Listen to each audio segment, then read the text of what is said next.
Welcome to the High Performance Thinkers Summit. I'm your host, global influencer and mindset coach, Jana Short. Are you ready to join the ranks of influencers, entrepreneurs, and leaders, but just keep struggling in the same space?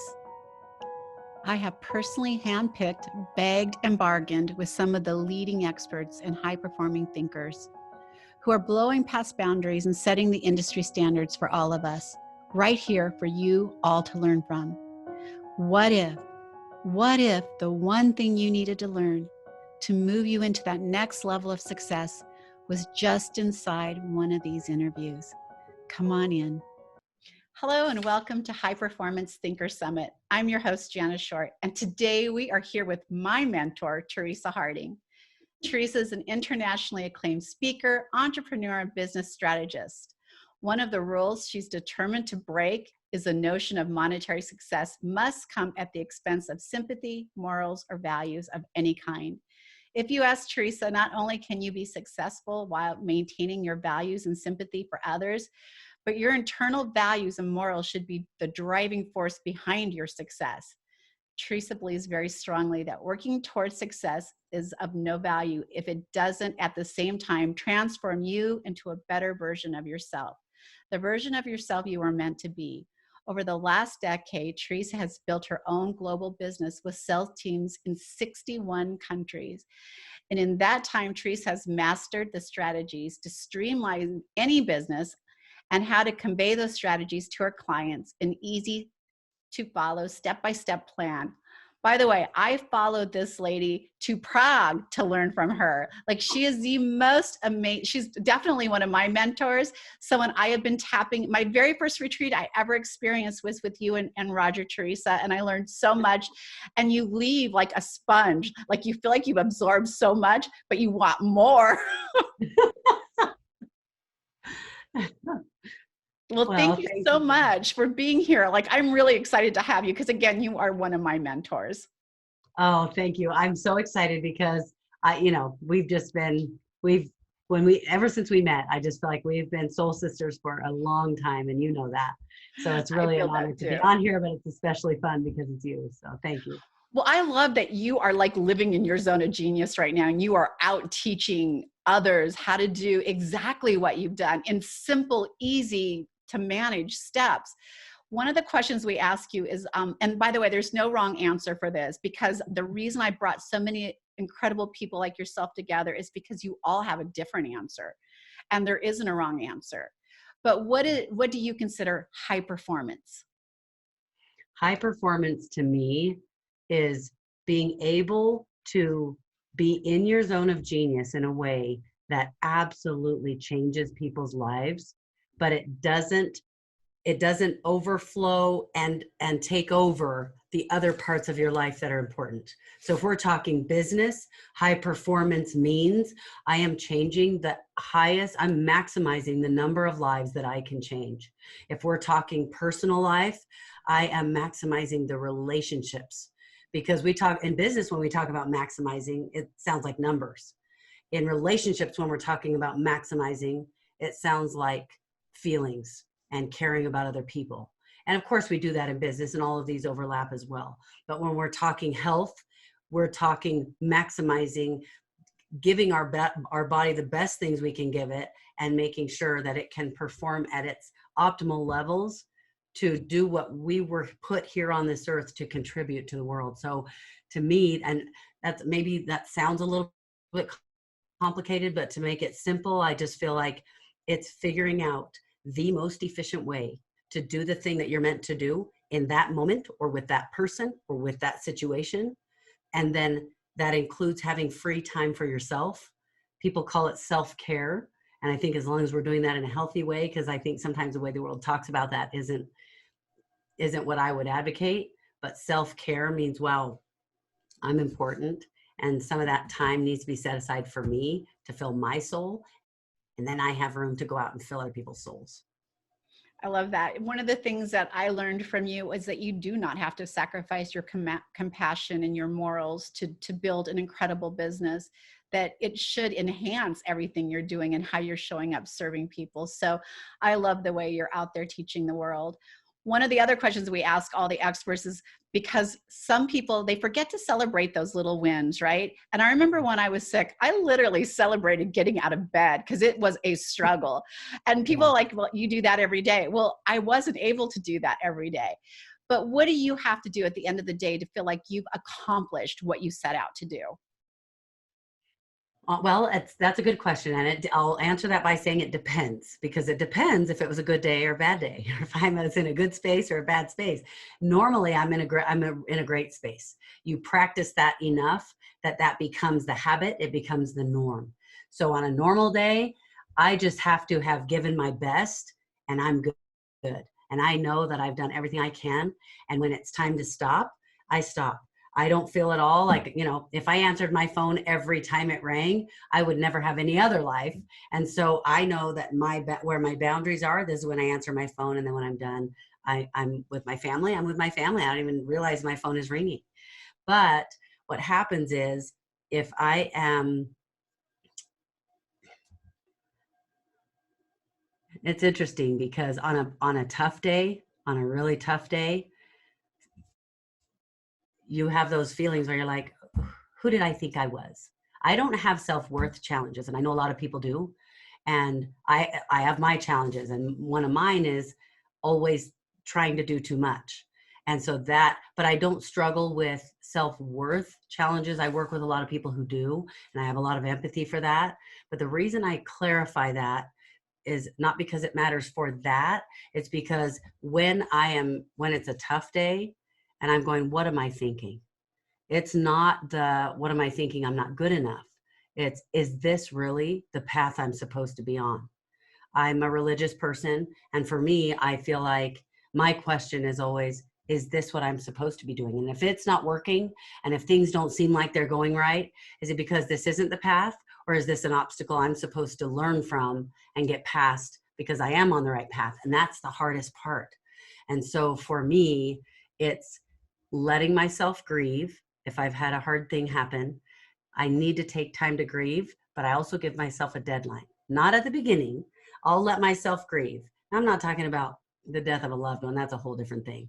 But if I'm having a hard time and I'm thinking, you know what, I'm sick of this. All I'm trying to do is help people and look at what happened, or, I keep trying and it's not working, or whatever it is. I can't seem to find that area of success that I'm looking for. Then what I do is I let myself grieve. In other words, let's call it pouting. I let myself pout, but, and then if it goes on too long, and let's say the next day I'm still feeling a little bit like I want to pout, and I'm like, okay, fine. You get to pout until 5:00 tonight. 5:00 tonight, it's time to get over yourself. Or maybe if it's something that's big enough that it deserves a week of, of letting myself grieve and needing to be away from people or that kind of thing. Cause I'm generally an extrovert, but I need to take time for me. And I think that's important. So you're taking a pouting timeout, and I love that because yes! people those emotions are all normal and okay to have in business. Doesn't mean you failed or that you're doing something wrong. It's just not okay to live in that space. So I love that you're giving yourself a pouting timeout. One of the other things all the experts are sharing, and by the way, there's been a theme, so I'm dying to hear what your answers are, to hear if it's sort of the same. They're all different answers, but it's all along the same theme. What are some of your routines you do daily to put yourself on that path to high performance? I start my morning off by, I get up fairly early, but if I do feel like, my body might need a little extra rest, I'll let myself sleep a little bit longer. And a lot of mornings I just wake up, not even to the alarm, but I get up and I do the miracle morning. Hal Elrod wrote a book about that. So I do the miracle morning. But the way I do it is I get up, I go down to exercise. We have a gym in our house. I go down to exercise. And during my exercise, if no one else is in the room, I do my prayer time first, which is like the silence or meditation piece. I do that first while I'm exercising because I'm so, it's really hard for me not to do only one thing at a time. And I do that. Like I'll kneel by my bed and say my prayer or whatever, but I want to talk longer, and I want to do that meditation time longer. So I'll go do it while I'm on the machine. I'm doing something mindless. I'm doing my meditation or my prayer. Then when I'm done with that, I'm listening to my affirmations and see, because I like to do two things at once. Instead of, I used to read my affirmations, but I'm like, ain't nobody got time for that. So I recorded them with me speaking them into my recorder. So then I listen to those, but I don't want to just listen and let my mind wander. So I will say them out loud with it. Like I'm trying to memorize it almost. I'll say it out loud with myself so that I stay focused. I'll do that. And my affirmations right now, they take about 10 minutes. I think I'm going to change that to about 5, because there's a time in the season. There was a time where I had more things that I thought, I want these affirmations for these things. I'm going to change it to 5 minutes about. I mean, I don't care how many minutes, I just have certain affirmations I want to repeat. Then I'm listening to my books on audio or trainings that I am wanting to learn from.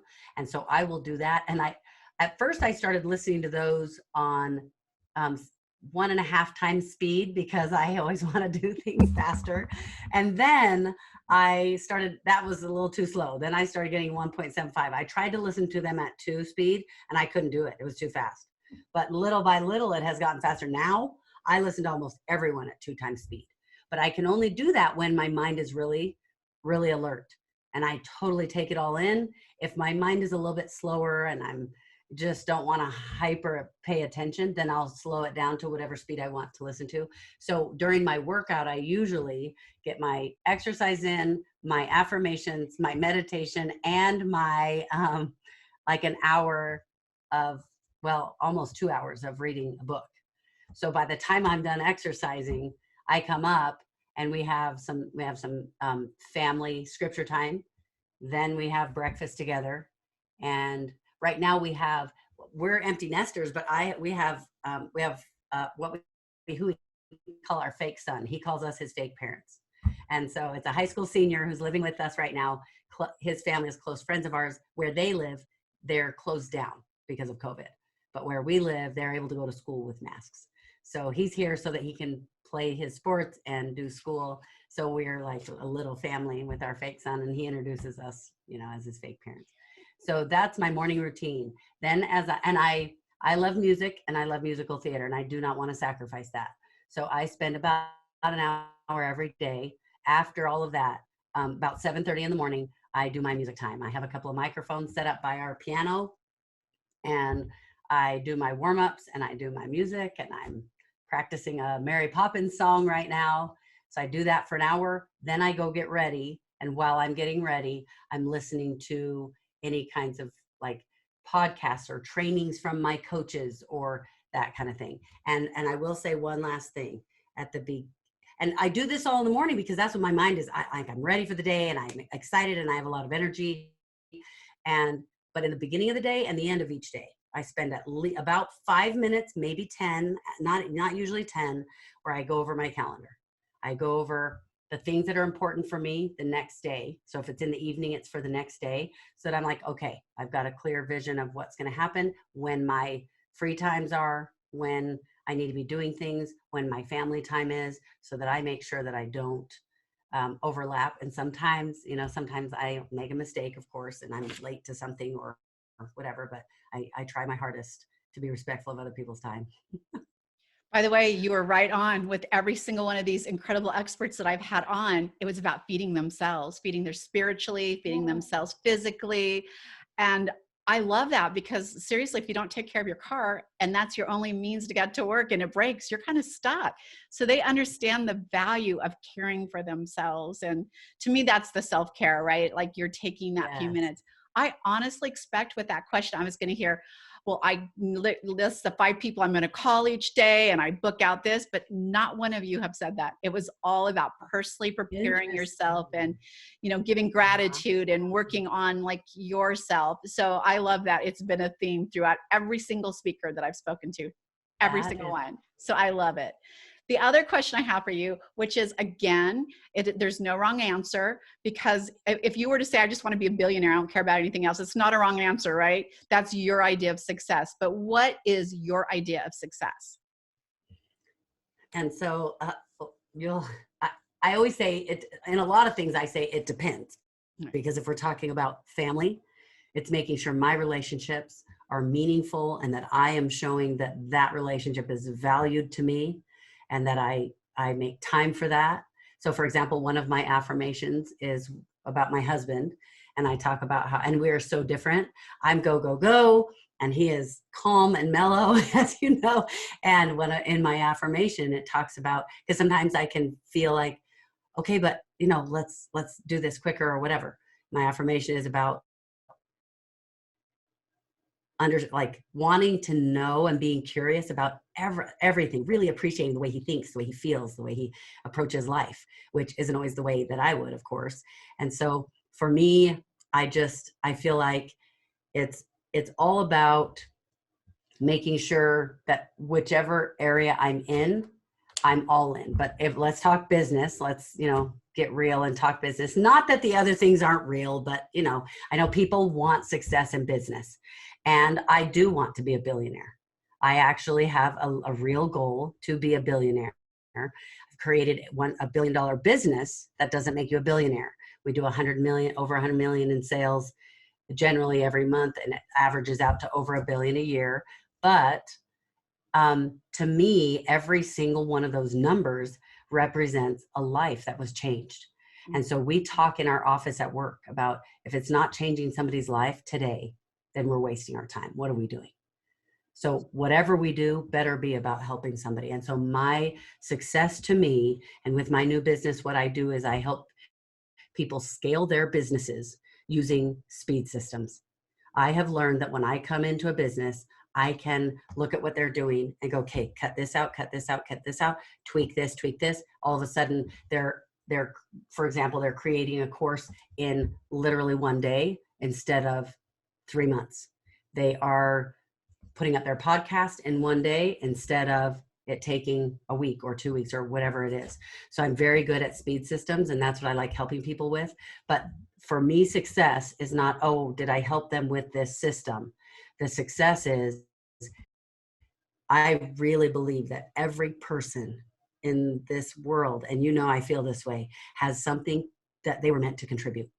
And because of my gift, it is my responsibility in a, I love, not in a heavy way, but in a really exciting way, to use my gift to help other people do theirs, which is what you do with your magazine and your podcast. You're using your gift to help other people contribute their genius.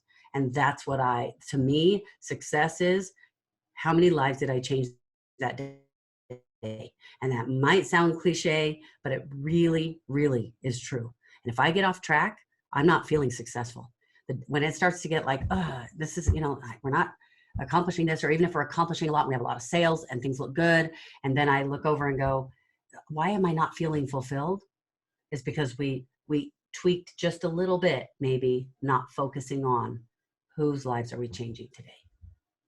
So. And by the way, I know you personally, and I have for years, and that's exactly who you are. So you actually you walk the walk for sure.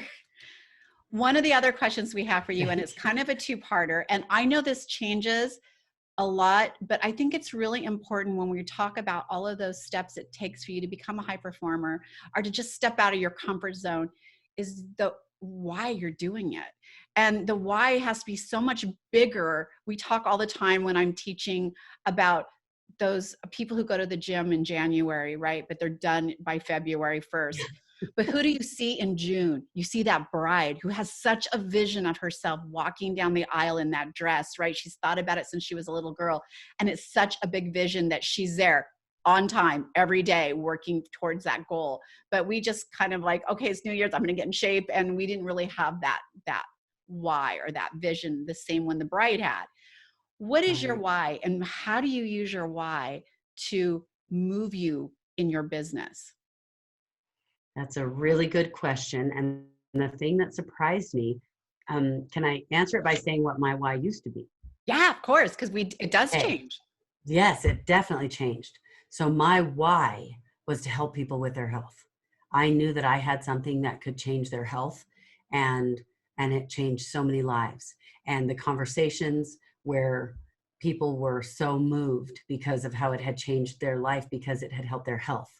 So that was exciting. But then once I had trained so many people to to do that. And they were changing lives not because of, but with the help of the things that I had taught them. And now that kind of became on automatic. That's still as exciting, but it didn't. Then we started getting involved. We created a charitable organization, a 501c3. Then it became about money.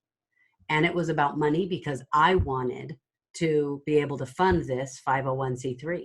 And so that was maybe a little bit more, that was, you can say it's a good reason or not a good reason. That was my reason to make money. But then it has changed. There are times when it has been, you know what? I've made millions. Now I have a goal. I want to see what I can do. I want to stretch and see if I can do this X number instead of what I've already done. And it was all about the money. And I won't say all, because it was still everything I do. I want to make sure I'm changing people's lives. But the main focus was I got to achieve this goal. And so sometimes it's been that. Right now, since I've started this new business over the last year plus, and I get to meet more people in these new industries, online entrepreneurs, people who want to monetize what they know or help scale businesses that are already doing really well. So as now, my why is like before. My why was my why. I have this why that I want to contribute, the thing I have to contribute. Now I've learned that I can really, really help hundreds and thousands of people contribute what they were meant to contribute. And that makes the numbers exponential, which to me as a achievement is my number one. Like if I take the test, achievement is number one for me. And so that is so exciting to me. Because now it's not like I'm multiplying myself, because I'm not cloning me, but I'm using the special gifts I have to help all these people contribute their special gifts, which think about how many lives that changes. That's exciting to me. It is. It's that huge ripple effect, right? Of something Yes. you started and you see it go out into the world and create changes. And I am still blown away when I go somewhere else and people walk up and tell me how their life was changed through something I did, not even realizing I had done it. And you walk away like you feel like, wow, it's working, right? It's actually happening and it feels good. So I love that. I love your new why. I love your old why. And I love that you understand what a why does in your business and in your personal life, right? Yes. Oh, for sure. Because the things I do with my free time have a lot to do with my personal whys about like I have a why for my relationships. I have a why with my kids, with my grandkids. So I love it. Well, one of the things that you're doing now is rule breakers, and we just touched a little bit on that, but I want you to maybe give us 3 quick tips that we can share with people who are listening that they can actually take action on right now and start creating some change in their lives and their business, whether it's personal, whether it is all business related, but they can start creating that change now. Okay. I'm going to teach you a framework, but first what I want to do is tell you number 1, but I want you to know because number 1 is going to sound like, but I want you to listen to it. And so I want you to know that number 3 that I'm going to teach you is about creating frameworks, and it's going to change your life. Okay. So, but the first one is get over yourself. Literally get over yourself. When you are letting your lack of self-worth, or maybe your overabundance of worth, or whatever it is, when you let the way you think about yourself or the way other people think about you change your behavior, you are limiting what you have to offer, and you are slowing yourself down like you would not even believe. So get over yourself. That's number 1. Number 2 is also going to be more of a psychological thing. It's stop being codependent. In other words, get over what other people think. And codependence is when you are not okay deep down. You feel hurt or bad or sad, or you're not okay inside. If some other person doesn't feel, think, or act the way you want them to act. If you are upset about someone else and you feel sad and hurt because they didn't act the way that you wanted them to act. And let me say this, I get there are traumas out there, and I am not minimizing that, but don't let that control you, because when we are codependent, we are letting that control us. Now, let me be clear. Interdependence is very healthy. Interdependence is when we rely on each other and we need each other in a healthy way. Codependence is not healthy. The third thing I'm going to teach you is more of a finite thing. It is frameworks. When you are trying to create, and I don't care if it's a schedule for your personal life, I don't care if it's a course outline for your business, I don't care if you're trying to decide what you're going to talk about on your podcast, I don't care what it is. This is what I want you to do. I want you to think, number one, think about the end result. What is the end result you want? I want to quit going to bed or I want to get more sleep. Maybe I'll use a podcast as an example.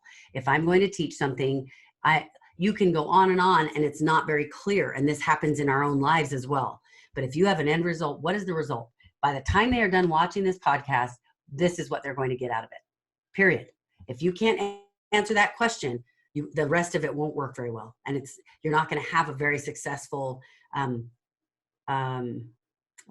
audience experience. Okay. So first is the end result. Most people start with, what do I want to teach? Well, yes, you need to know what you're going to teach, but what result do I want to get? I want to get these people knowing exactly how to launch their podcast. Let's say that's what I'm teaching.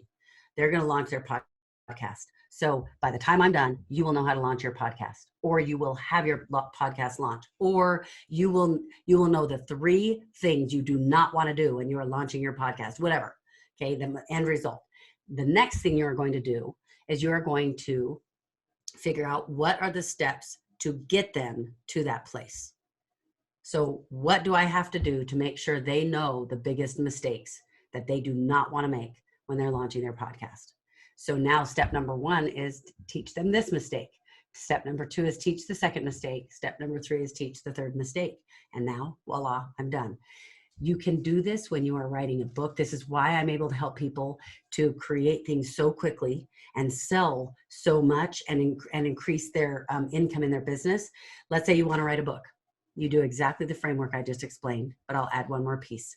So what's the topic that you want to teach? Get the result. By the time I'm done writing this book, this is the result they will have. They will know this thing, okay? Or they will know how to do this thing, or they will understand themselves better, whatever, right? Then I'm going to say, okay, what are the steps to get them there? In order for me to help them stop being codependent by the end of my book, they need to know number 1, number 2, number 3, number 4, number 5. And as you take them through the step-by-step process, you'll realize, oh, step 6 is missing. There has to be one more step. I would recommend you start with 3 steps every time and then add in other ones that are necessary or take out the ones that are not necessary. Now, guess what? You've got the titles of the chapters of your book. Those are the chapters in your book. And now under each one of those, you are going to write the bullet point. What are the things that you need to talk about in that step in order for them to know how to do that step? So for example, if chapter 1, I finished my book, it's called Corridors of Consequence. We're going to be launching it pretty soon. How not to miss out on life's best opportunities. And so if I am trying in the introduction to make sure they understand what a corridor of consequence is, and I think, okay, they need to understand what I mean when I'm talking about a corridor. They need to understand what I mean when I'm talking about a consequence, because we have to be on the same page. And they need to understand my diagram of the transition that happens from the time that you have a corridor of consequence. You make a decision, leads to it leads to an action. It leads to, there's this process, right? So I have to make sure they understand those 3 things. Well, now I've got the 3 points, the 3 sections of my intro. Now inside section 1, which is they need to understand what a corridor is, what's a corridor? And I'm going to write out 1, 2, 3. I'm going to write out what a corridor is. Then I'm going to write out maybe an example of a corridor. And then I'm going to show them a story from my life or whatever. I'm saying 1, 2, 3. These are the 3 things. And then all I have to do is sit down and write my book and fill in the blanks. That's it. I wrote my book in 1 week. And it's like 80,000 words. It's not a short book. And I wrote it in a week doing this framework. I'm telling you, if you want to figure out how you want to lose weight, if you want to figure out how you're going to accomplish something in your business. Doesn't matter what you're working on. So that was a very long answer to that question, Jen. I got all excited. But that was a really good answer. By the way, that's how I blog. I never applied that to writing a book, and I'm in the middle of my third book. So I am definitely going to sit back down and figure out what that message is. But I always call them pain points. Like, what is a pain point I am healing or I am helping with? I love that. Yeah. And so I try to figure out what pain points they are. My chapters are pain points. Like, we're talking about this specific pain point in this area. So I kind of do the same thing, but I didn't even think about applying that to everything. So wow, that was like such good information. I love it. Thank you, Teresa, so much for sharing with all of us. Teresa is literally, her team will be emailing you in a couple of days to the email list we give her of everyone that's attended with some information where you can connect with her. I think you guys have an offer for them. You can find her, maybe her book will be out by then. You'll find all that great information from her. And you can connect with her, which I highly recommend you do. I kind of stalker her, but she's okay with it. So thank you so much. Yes, I just have to say, love your books, Jenna. They're beautiful. Thank you so much.